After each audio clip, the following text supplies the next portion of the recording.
I've been tracing dirty money for more than 30 years. Studying kleptocrats all over the world, distinct patterns emerge.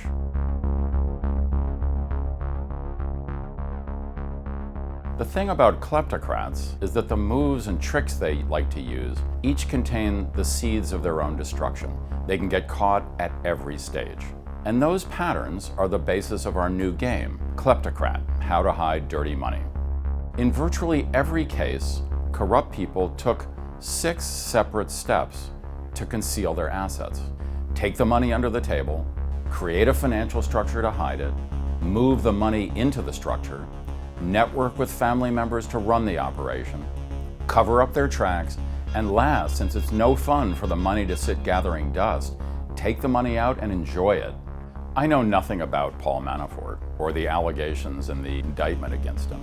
I read the Manafort indictment, and lo and behold, the allegations match the 6-step pattern. It says Manafort allegedly took $18 million secretly from Ukraine. That's step 1. Step 2, Manafort allegedly created a blizzard of offshore companies with names like Blatilla. They're on tiny islands I bet most people couldn't even find on a map. Then step 3, he allegedly started moving the money around. 6 separate companies on the island of Cyprus sent more than $5 million to a home improvement firm in the Hamptons. Step 4, Manafort allegedly enlisted some of his relatives to help. The indictment says he got his daughter and son-in-law to pretend to live in the real estate he was buying. Step 5 is covering up your secret money. Manafort allegedly lied to his accountants and to the federal agents about the funds. He used multiple passports, and he, quote, developed a false and misleading cover story, unquote. Lastly, Manafort allegedly brought the money out to play.